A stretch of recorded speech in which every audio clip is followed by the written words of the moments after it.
4장 8절에서부터 10절 한 목소리로 같이 함께 봉독합니다.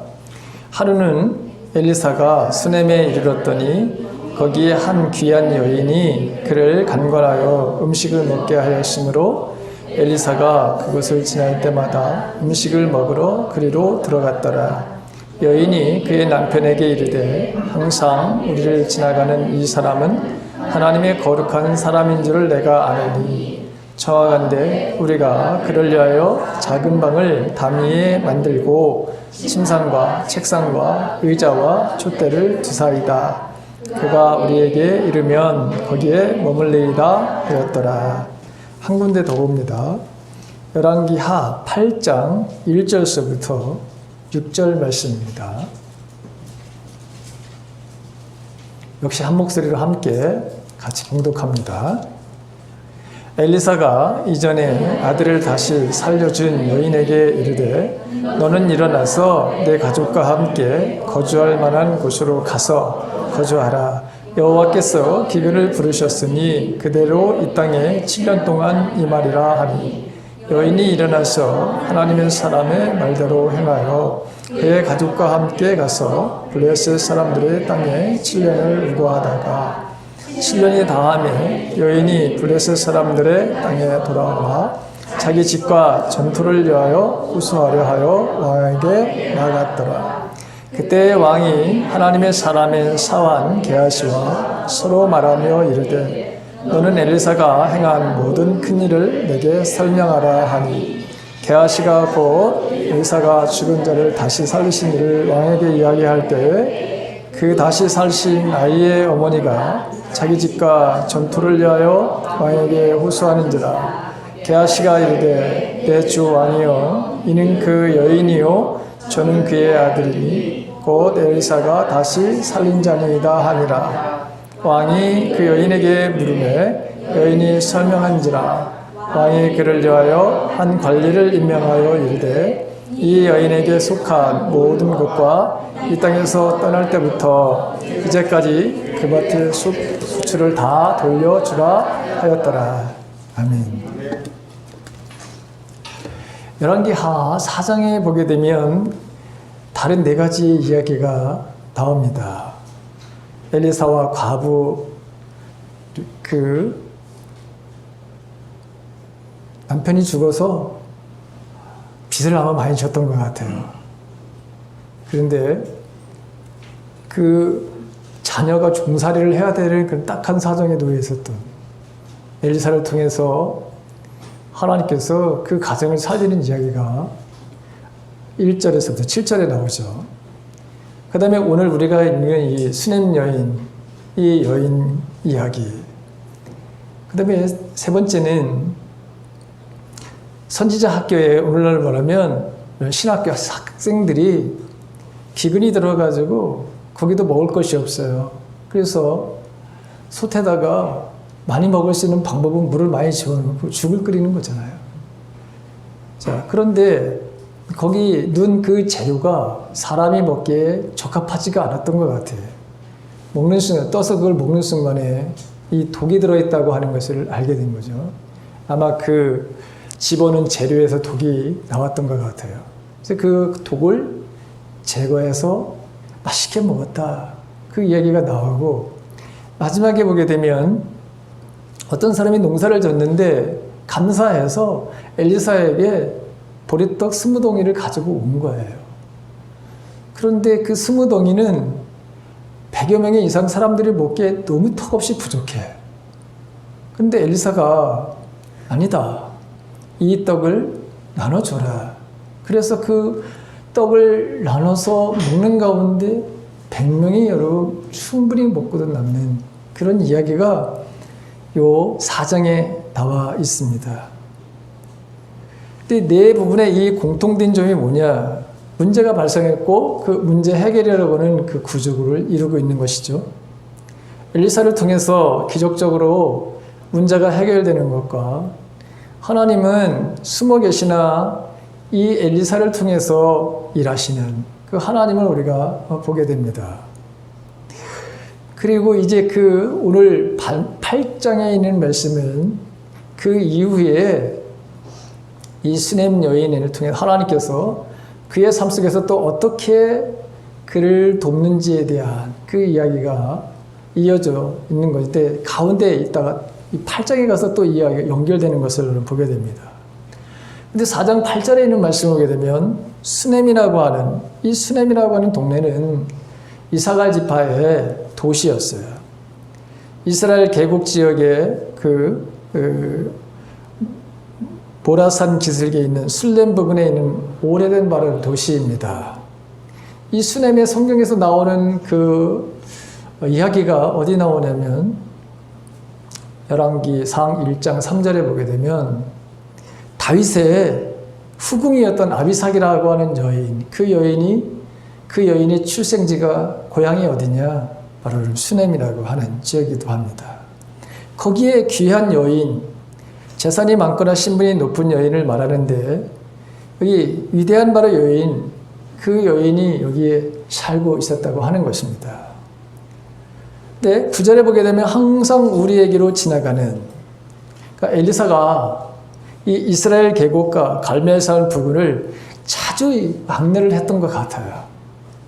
하나님의 거룩한 사람, 이 거룩하다고 하는 표현은 주로 제사장이나 성전에서 일하는 이런 관련된 사람들, 혹은 나신인, 이런 사람들에게 주어졌던 그런 수식어예요. 근데 예언자 가운데 엘리사에게 유일하게 이런 수식어가 붙어 있습니다.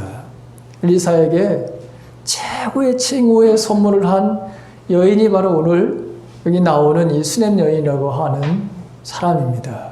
이 여인이 엘리사를 가리켜가지고 하나님의 거룩한 사람이다, 이렇게 부르고 있다고 하는 것이죠. 자, 여러분, 저와 여러분도 마찬가지입니다. 우리들도 마찬가지로 우리도 하나님의 거룩한 사람입니다. 우리도 하나님의 거룩한 사람이에요. 우리가 그리스도인입니다. 처음에 그리스도인이라고 칭함을 받았던 사람들은 누구였느냐? 안디옥 교회의 성도였습니다. 초대교회 안디옥이라는 교회의 그 성도들이, 주위에 있는 사람들이 안디옥 교회 교인들을 향해서 당신들은 그리스도인입니다, 이렇게 불러 주었습니다. 그리스도인이라고 하는 게 여러분 무슨 뜻입니까? 아주 쉽게 말하면 예수쟁이라는 거예요. 예수쟁이. 그러니까 예수님의 삶, 그분의 삶을 본받고 그분의 삶을 살아내는 사람들이다 라고 하는 것이죠. 그게 이방 사람들이 그렇게 예수를 믿는 사람들에게 붙여진 바로 칭호예요. 자, 저와 여러분들도 마찬가지로 우리가 그리스도의 사람, 사도 바울도 디모데를 향해 가지고 너 하나님의 사람아, 이렇게 표현을 했습니다. 너 하나님의 사람아. 우리도 마찬가지로 하나님의 어린 사람들입니다. 그렇다면 하나님의 사람들은 반드시 그의 정체성에 걸맞는 삶을 살아가야 돼요. 그 정체성에 걸맞는 삶, 특별히 어느 곳에서 우리가 그 정체성을 드러내면서 삶을 살아야 되느냐? 첫째는 이성간에입니다. 이성간에 분명하게 우리는 하나님의 사람이라고 하는 것, 이 정체성, 내가 그리스도인이라고 하는 것을 분명하게 이걸 보여주고 나타나고 드러내는 삶들을 살아가야 되는 거예요. 오늘날 많은 정치인뿐만 아니라 목사님들 마찬가지고, 또 세상의 바로 사람들도 마찬가지고, 교인들도 마찬가지고, 이 음란의 바로를 빠지게 되는 것이, 이게 이성간의 바로 관계 속에서 내 정체성이 무엇인지를 순간적으로 잃어버리는, 예외 없이 모두가 다 여러분 넘어지게 되는 거예요.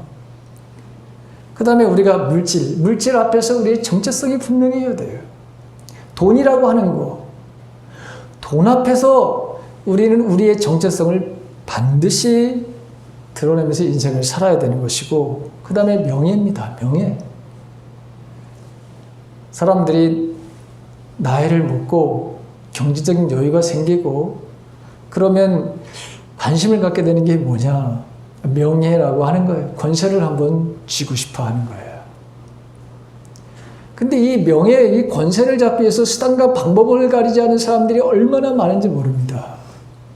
이 앞에서는 정말 우리가 비굴하지 말아야 되는 거, 당당해야 되는 것이고, 그리스도인의 정체성을 분명히 나타내면서 살아야 합니다.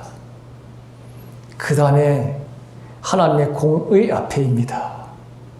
하나님의 공의 앞에는 언제나 우리가 내가 그리스도인이라고 하는 것을 이걸 반드시 드러나면서 살아야 됩니다. 하나님의 사람이라고 하는 것, 그게 오늘 우리들에게 세상 사람들이 우리를 볼 때, 아, 저 사람들은 정말 하나님의 사람들이야. 거룩한 하나님의 사람들이야. 라고 하는 그 칭호를 받는 것, 얼마나 귀한 것이에요. 근데 여러분, 그렇지 못한 현실을 우리가 보게 됩니다. 왜 그럴까요? 이유는 단 한 가지, 우리의 정체성을 반드시 보여줄 때 보여주지 못했다고 하는 거예요. 드러낼 때 드러내지 못했다는 거예요. 너무나도 우리가 이성간의 그 삶 속에 특별히 음란의 바로 여러분, 그 다음에 물질, 명예, 권세, 하나님의 공의 앞에 여지없이 세상 사람들과 별 차이 없이 살았다고 하는 거예요. 우리는 언제나 나의 정체성을 잃어버리면 안 된다고 하는 사실을 알게 됩니다. 오늘 이 수넴 여인이 엘리사를 바라볼 때마다 하나님의 거룩한 사람, 우리를 세상 사람들이 우리를 바라볼 때마다 똑같이 하나님의 거룩한 사람들, 이런 칭호를 받아야 된다고 하는 사실입니다. 자, 이 여인이 작은 방을 다미에 만들었다 그랬어요. 자, 여기 이 말씀을 보게 되면 작은 방을 건축했다라고 하는 말인데, 이 담이라고 하는 것은 여러분 다른 말로 벽이 있는 방이라고 하는 거예요. 근데 이 벽이 있는 방이란 임시로 거처하도록 만든 방이 아니라 영구적으로 사용할 수 있도록 튼튼하게 방을 말하고 방해를 받지 않은 독립된 방을 말하는 거예요. 그러니까 이 여인이 그저 그냥 임시적으로다가 자기네 집에 어떤 귀퉁이에다가 이걸 집을 바로 방을 만든 게 아니라 여긴 독립된 공간, 여기는 튼튼하게 영구적으로 누가 와서 살든지 살 수 있는, 근데 그걸 누구를 위해서 지었느냐? 엘리사 선지자를 위해서 그 집을 바로 지었다고 하는 것이죠. 그리고 거기에 있는 책상과 또 여러분 이 촛대, 의자, 이런 모든 것들을 구비했다고 하는 거예요. 아주 귀중한 손님을 정성스럽게 모시는 그런 모습을 볼 수 있습니다. 그래서 13절에 보게 되면 엘리사가 뭐라고 이야기를 하느냐? 내가 이같이 우리를 위하여 세심한 배려를 하는도다. 이렇게 했습니다. 세심한 배려를 했다. 여기 배려라고 하는 말을 보게 되면 떨린다는 거예요. 여러분, 떨린다. 엘리사에게 한 행동이 경외감에서 나왔기 때문에 그 엘리사를 섬기는 그 모습이 떨리는 모습이었다라고 하는 거예요. 여러분, 여러분들 집에 아주 귀중한 그런 손님을 한번 맞이해 보신 적이 있습니까? 정말 내가 귀중한 손님을 모실 때 여러분들의 마음이 어땠는지, 이 여인이 마치 하나님을 대하는 것 같이, 하나님을 섬기는 것 같이 그렇게 엘리사를 대했다는 거예요. 그런 경외감을 가지고 떨리는 마음으로 이 엘리사를 위해서 이렇게 집도, 그 다음에 그가 여기에서 생활할 수 있는 모든 것들을 준비했다고 하는 사실입니다. 그러니까 여러분, 내가 너희를 위해서 어떻게 하랴? 너무 감동이 되고 그 여인이 세심한 배려를 하는 것을 볼 때마다 너무 이 엘리사에게, 엘리사가 생각할 때 어떻게 하면 이 여인에게 도움을 줄 수 있을까라고 하는 마음이 여러분 생기게 됐다는 거예요. 그래서 그 여인에게 도움을 주려고 하죠. 그런데 현재 상태에 나는 만족합니다. 엘리사는 충분히 답례를 할 수 있는 그런 위치에 있었던 사람입니다. 그럼에도 불구하고 이 여인이 이것을 거절하는 것을 보게 되죠. 그런데 게하시를 통해 가지고 정말 이 여인이 바라고 원했던, 아마 근데 지금은 나이가 너무 많이 먹어서, 남편도 나이가 너무 많이 먹었어. 그래서 아이에 대한 것을 포기했던 것 같아요. 근데 게하시가 선지자님, 이 가족에게는, 이 여인에게는 아들이 없습니다. 자녀가 없습니다. 이런 얘기를 합니다. 그래서 다시 그 여인을 불러가지고 말을 합니다. 내년 이맘때에 너에게 아들이 있을 것이다. 그런데 이 여인이 그 말을 듣고서 아닙니다. 나를 속이지 마소서 이렇게 얘기를 합니다. 나는 지금 내가 지금 살아가는 이 삶에 더 이상의 특별한 욕심이 없습니다. 나 자녀를 원하는 것 아닙니다. 라고 거절을 합니다. 이 나그네를 대접했던 이 아브라함과 사라에게 이삭을 선물해주는 그 이야기와 아주 비슷한 그 이야기가 펼쳐지고 있다고 하는 것을 알 수 있습니다. 아브라함도 마찬가지죠. 부지 중에 그의 마음속에 항상 다른 사람을 섬기려고 하는 마음을 가지고 있었던, 그래서 그 섬김을 통해서 자기 자신도 아들을 얻게 되는 놀라운 일이 일어나는 것을 우리가 창세기를 통해서 보게 되죠. 자, 왜 이 여인이 이 자녀를 거부했을까? 성경에 보게 되면 남편이 나이가 많았고 그다음에 본인도 나이가 많았다고 하는 것이죠. 그래서 아마 자녀를 준다 하더라도 이 자녀를 잘 양육시키는 것에 대한 부담감이 있었던 것 같아요. 나이가 너무 많으니 이 아이를 어떻게 양육을 할 수 있을까에 대한 염려와 걱정이죠. 네, 여러분, 우리도 마찬가지로 우리가 자녀를 양육한다고 생각을 하면 잘못된 길로 우리 인도할 수 있습니다. 우리가 아무리 지식과 지혜가 풍부하다 하더라도 우리 자녀들에게는 독이 될 수 있는 것들이 너무나도 많은 것을 보게 됩니다. 저 역시 마찬가지로 여러분들도 자녀를 양육하면서 하나님의 뜻과 하나님의 섭리 가운데서 자녀를 양육하는 그 기본이 안 되고 나의 어떤 대리만족을 위하거나 어떤 세상적인 가치관으로 자녀를 양육하려고 하면 반드시 거기에는 문제가 생기게 됩니다.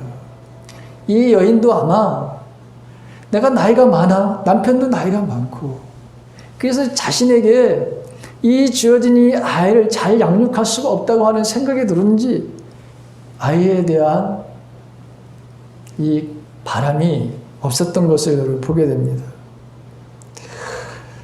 그런데 사실 그 마음속에 자녀에 대한 마음이 없었을까? 그렇지는 않았을 것 같아요. 하나님께서 채울 수 없는, 이룰 수 없는 하나님의 선물을 주시는 것을 보게 됩니다. 이 여인이 아들을 갖게 되고 그 아이가 잘 자라게 되죠. 근데 문제는 18절에서부터 20절에 이제 새로운 장면이 나옵니다. 이 아이가 어느 날 갑자기 머리야 하면서 소리를 지르고 그게 고통스러운 표정을 보이는데 그것도 즐거운 날에 타작을 하는 그런 날에 얼마나 즐거운 날이에요. 얼마나 기쁨의 날입니까? 그런데 이런 일이 발생하게 됐어요. 이 아이가 이렇게 머리야 하면서 여러분 쓰러지고 있는데 한나절밖에 걸리질 않았어요. 이게 죽는 바로 여러분 일이 급속도로 진행된 거예요. 여러분. 어떤 병에 걸렸는지 알 수 없지만 혹시 아침서부터 아버지 너무 기쁘니까 이 아들도 가가지고 그 타작하는 데 가가지고 너무 뛰어놀다가 일사병에 걸린 건 아닌가. 여러분 어른들도 즐겁지만 아이들도 그냥 신나게 떠는데 그냥 태양빛 그 뜨거운 거를 그냥 이 아이들이 하는 건 아닌가. 근데 나와 있지는 않아요. 이유는 아무것도 알 수가 없어요. 근데 갑자기 이 아이가 이 기쁜 날에 이런 일이 벌어지게 된 거죠. 근데 그 아버지는 뭐냐? 야, 이 아이를 엄마한테도 데려다 줘라. 그게 다야. 네? 지금 아이는 아파 죽겠다고 하고 그래서 얘를 바로 들고 가야 될 상편이야. 여러분 걸어갈 수가 없는 들고 가야 되는 거죠. 아버지의 이 무관심, 이 어머니는 바로 여러분 그 아이를 보는 순간 이제 자기 자신의 그 무릎에서 죽어가는 정말 참담한 것을 경험하게 됩니다.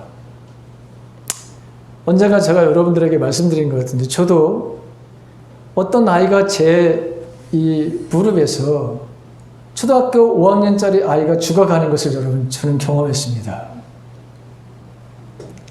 시골에서 어떤 아이가 농약을 먹었어요. 농약을 마셨어요. 초등학교 5학년짜리 아이가, 남자아이가. 근데 걔를 여러분 제가 주일날이에요. 주일날.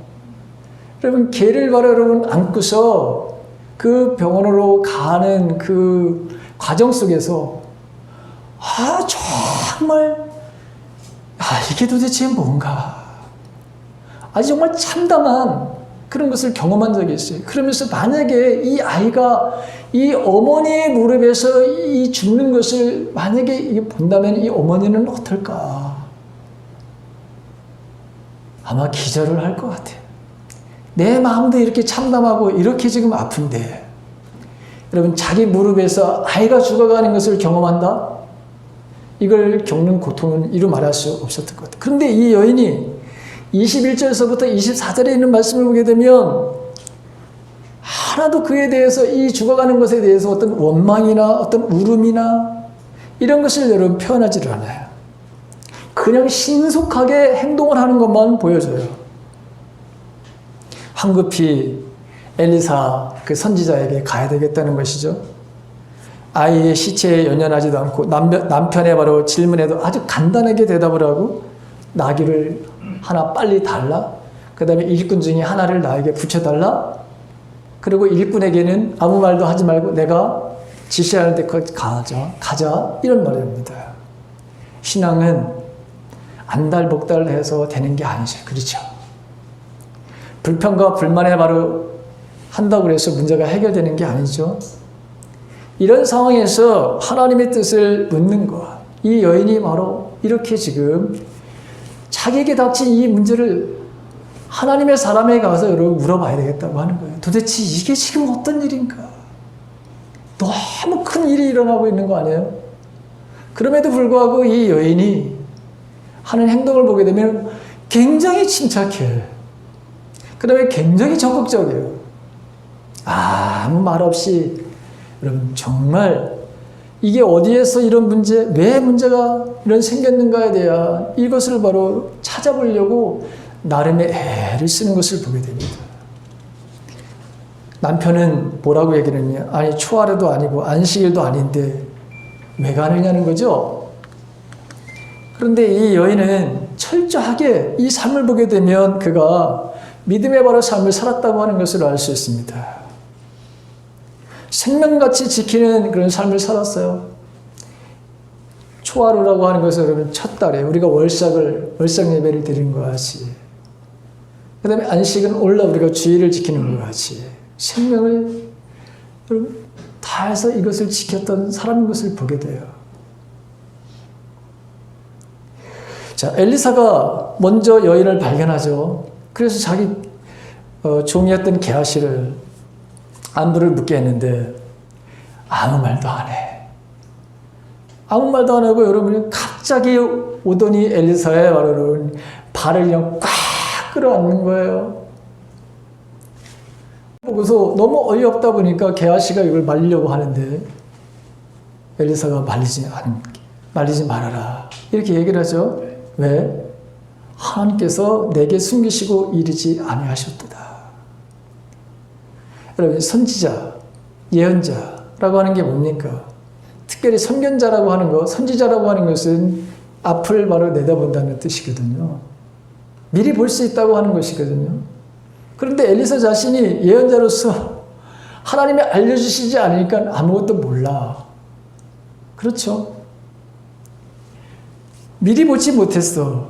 그렇다고 해서 여기 또 엘리사가 그러면 하나님 앞에 아니 이런 일이 있으면 나한테 알려주셔야지요 하면서 그런 불평이 없어요. 그 실패에 대한 어떤 말의 두려움도 없어요. 죄책감이라든가 수치감 그런 거 매여 있지 않습니다. 그럼 우리도 살다 보면은 우리 인생 속에서 뭔가 하나 실패를 했다고 해서 낙담이 되고 그래서 죄책감에 빠지고 수치감에 빠지고 이런 것은 하나님이 원하시는 삶이 아닙니다. 이 지금 엘리사도 여러분 보십시오. 몰랐어요. 하나님이 가르쳐주지 않으면 어떻게 알아요? 그래도 최선을 다하는 것을 여러분 보게 돼. 엘리사도 최선을 다해. 그 모습을 우리가 보게 됩니다.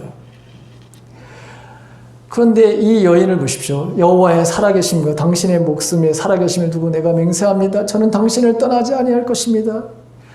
그러면서 이 아이의 이것을 해결해 달라고 간절하게 매달리는 이 모습을 보게 됩니다. 근데 이것은 자기가, 즉 엘리사가 자기 스승 엘리야, 따라오지 마라. 그런데 길갈로 갈 때, 베델로 갈 때, 여리고로 갈 때 따라오지 말라고 계속 자기 스승 엘리야를 말리는데 아닙니다. 나는 죽어도 내가 당신을 내가 떠나는 일이 없을 것입니다. 하면서 여러분 따라가는 자기 모습을 여러분 지금 이 여인을 통해서 보는 거예요. 그러면서 갑자기나 나에게 영감을, 능력을 주지 않으면 내가 절대로 당신을 떠나지 않을 것입니다. 라고 하는 그 모습을 이 여인을 통해서 여러분 보고 있는 거예요. 자기 자신과 똑같아. 예전에 자기 자신의 모습을 여러분 보고 있는 것이죠. 신앙은 때때로 의지적인 결단이 필요한 거예요. 여러분. 의지적인 결단이 필요한 거예요. 이렇게 이 여인에게 있는 이 의지력이 신앙의 삶에는 반드시 여러분 필요하게 되는 거죠.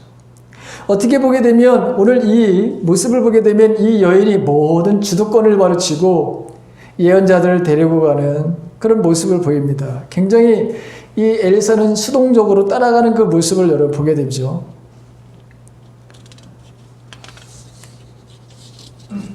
우리가 이 모습을 보게 되면 이 여인이 얼마나 자신의 삶들 속에서 벌어진 이 일들, 이것을 해결하려고 하는 그런 강한 의지가 있고, 그러나 요란하지도 않으면서 뭔가 여러분 정숙된 분위기, 또 다른 사람들에게 정말 귀감을 주는 그런 모습으로, 그런 성숙한 모습으로 여러분 이 일을 바로 처리해가는 그 모습을 바로 우리들에게 보여주고 있습니다. 먼저 게하시를 통해서 자신이 가지고 다니는 그 지팡이를 가져가서 그 죽은 아이를 올려놔라.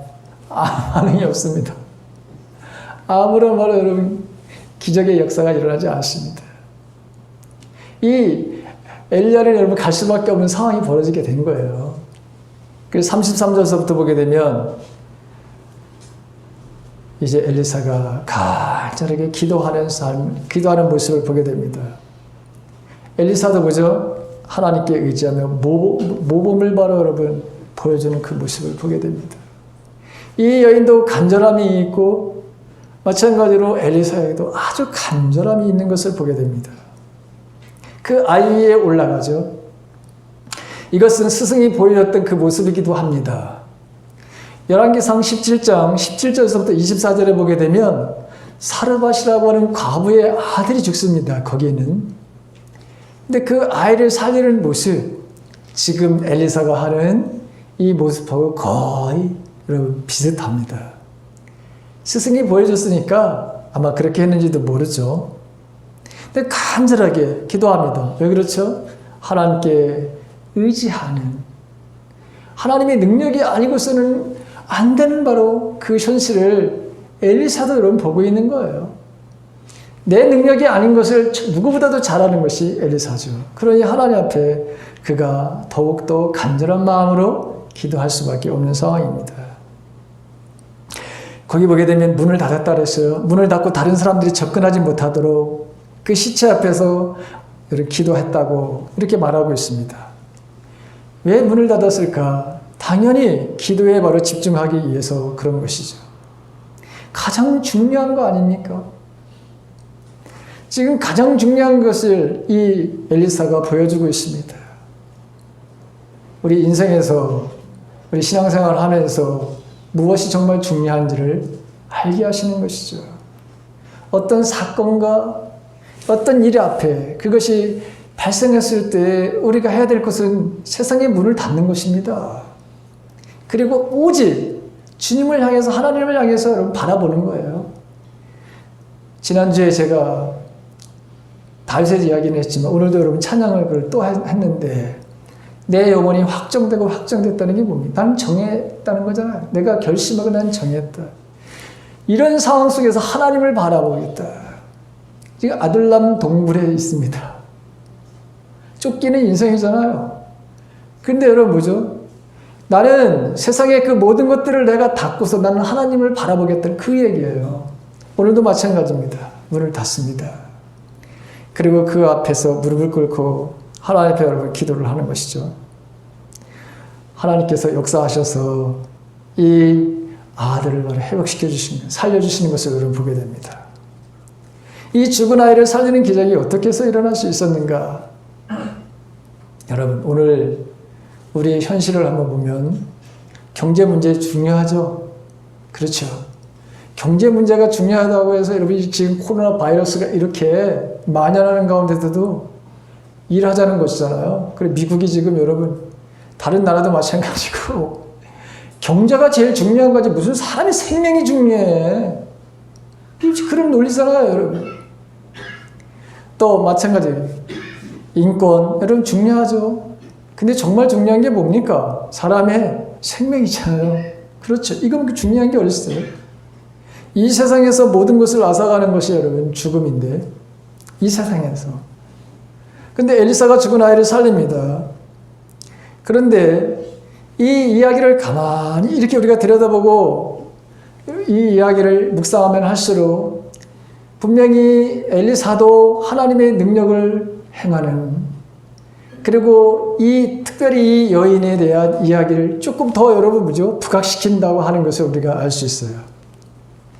그 남편은 굉장히 소극적인 사람인 것을 보여줍니다.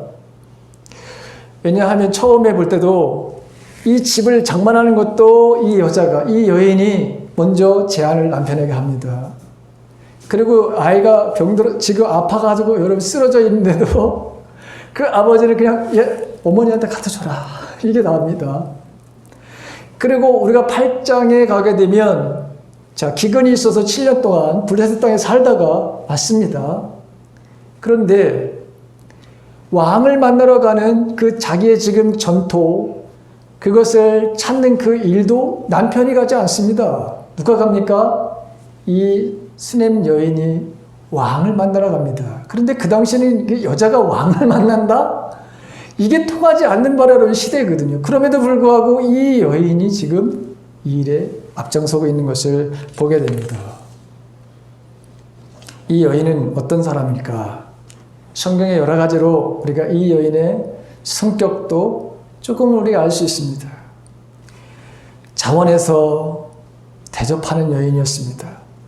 하나님의 사람을 정성껏 여러분 대접하는 거죠. 최선을 다한 거죠. 엘리사가 자원에서 담례를 하고 싶은 마음이 있었지만 그 엘리사의 대접도 거절을 합니다. 사양을 합니다. 남편이 늙었다고 하는 거, 아이를 낳을 것이라는 선물은 이게 합리적이지 않다고 분명하게 그렇게 거절도 합니다. 기분 나쁘게 하는 것도 아니고 나 지금 있는 것으로 만족한 삶을 삽니다. 어떤 욕심과 탐욕에 바르는 삶을 살아가지 않는 그 모습들을 보게 됩니다. 그런데 엘리사를 통해서 하나님께서 이 가정에 가장 필요한 부분을 바랄 수 없는 부분을 바로 채우시는 것을 경험하게 됩니다. 하나님의 기적적인 능력이 아니면 불가능한 것입니다. 자녀의 출생도 그렇죠. 그리고 그를 바로 다시 살리시는 것도 마찬가지입니다. 바랄 수 없는 것을 채우시는 하나님. 7년 동안 이 여인은 블레셋에 가서 살았습니다. 그리고 다시 돌아오게 됐죠. 이것도 하나님의 여러분 은혜입니다. 엘리사를 통해서 하나님께서 7년 동안 이 나라에 재앙을 내리게 된다. 그러니 너는 너의 가족과 더불어 살만한 곳을 찾아가야 된다. 우리 하나님의 여러분 은혜죠. 그래서 여러분 찾아간 곳이 블레셋이었습니다. 근데 7년 동안 아무 경작을 안 한 거잖아요. 그렇죠? 그런데 돌아와 보니까 누군가 자기 땅을 바로 기경을 하고 있고 자기가 살고 있던 집에 지금 살고 있는 거예요. 7년 동안 포기를 했으니까 여기 지금 이 기경을 하는 사람, 그 집에 살고 있는 사람이 내 것이라고 여러분 주장을 한 거예요. 내놓지 않는 거예요. 너무 어이없는 것이잖아요, 사실.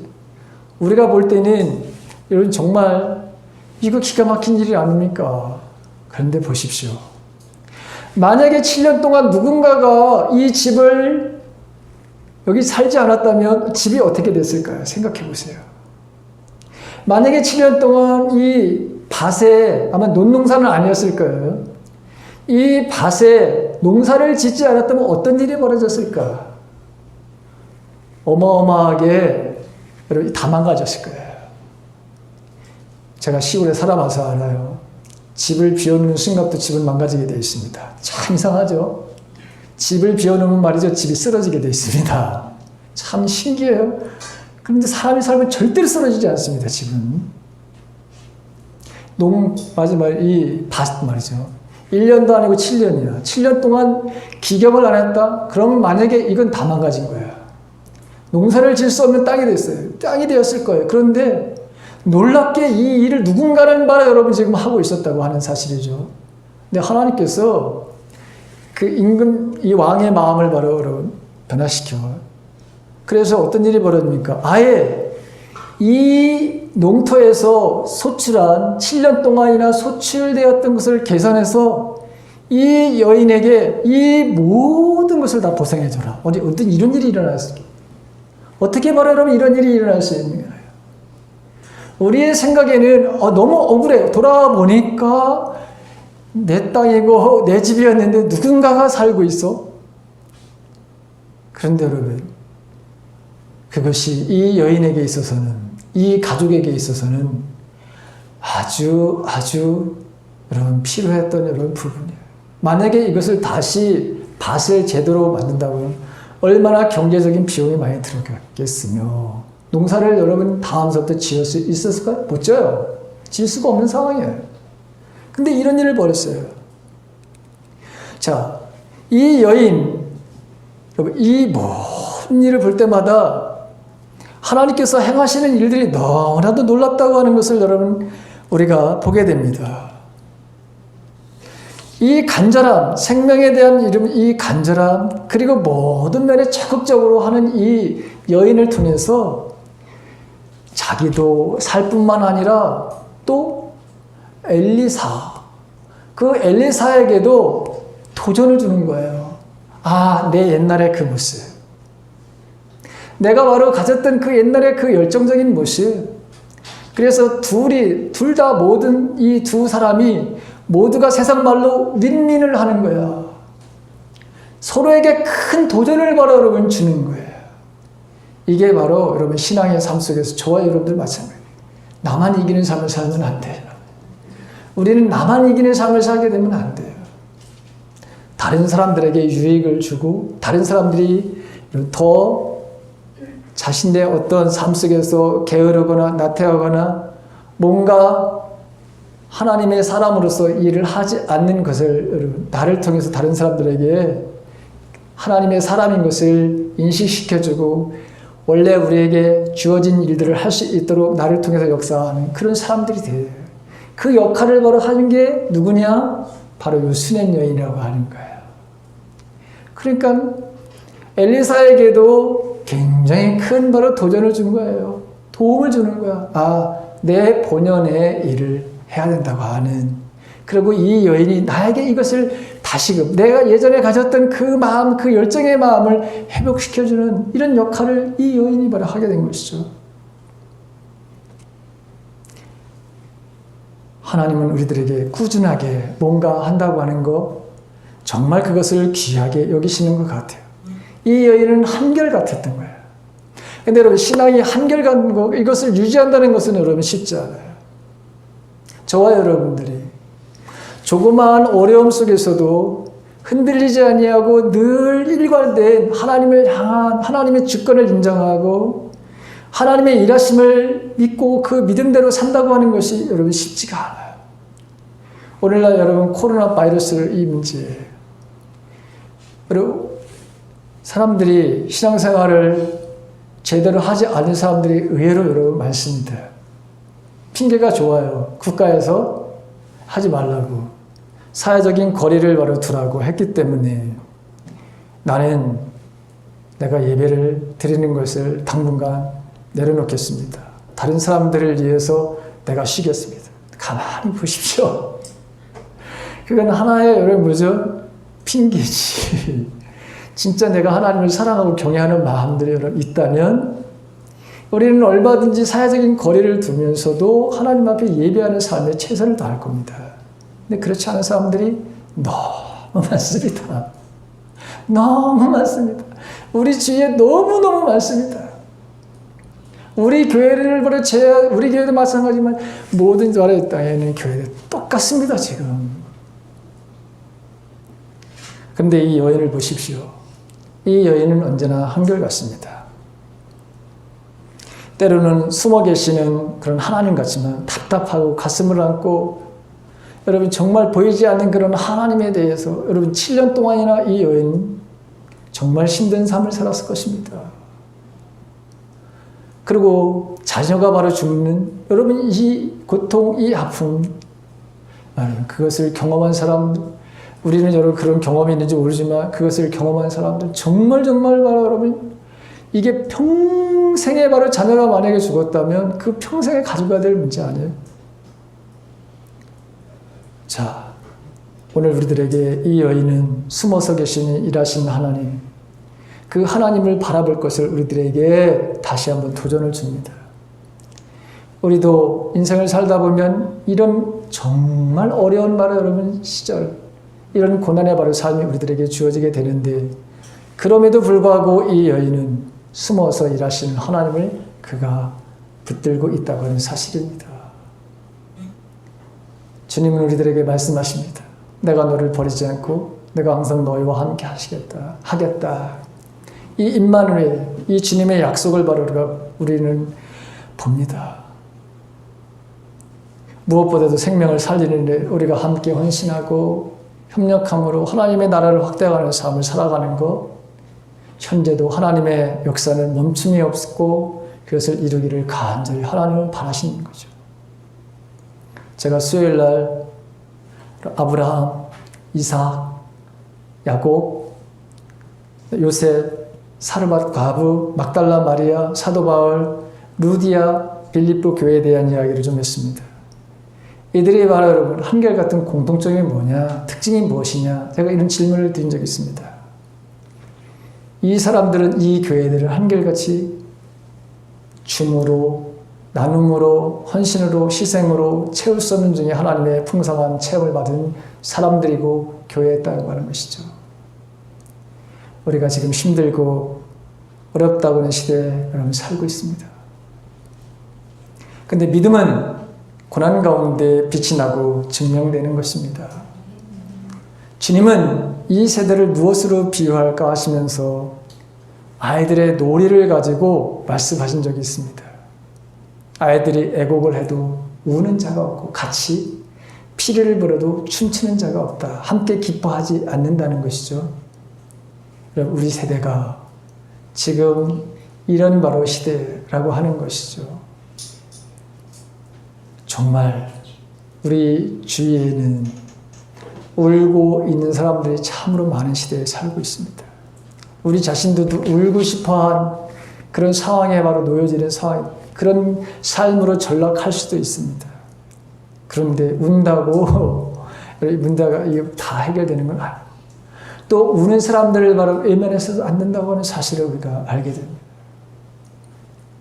하나님은 하나님 사랑과 이웃사랑의 삶이 더욱더 확대되어지기를 간절히 바라고 계시다고 하는 것입니다. 이 여인은 한결같은 마음으로 주님을 경외했습니다. 저와 여러분들이 어떤 상황에 놓여진다 하더라도 지금보다 훨씬 더 예배의 삶에 어려움이 온다 하더라도 저와 여러분들은 하나님의 말씀, 주의를 지키고 그 말씀대로 살아가는 그 일에 최선을 다하시기를 주님의 이름으로 간절히 바랍니다. 하나님은 지금도 일하십니다. 하나님을 경외하는 사람들을 통해서 하나님은 역사하십니다. 이런 축복의 은혜가 저와 여러분들의 삶들 속에서 넘치시기를 주님의 이름으로 간절히 축원합니다.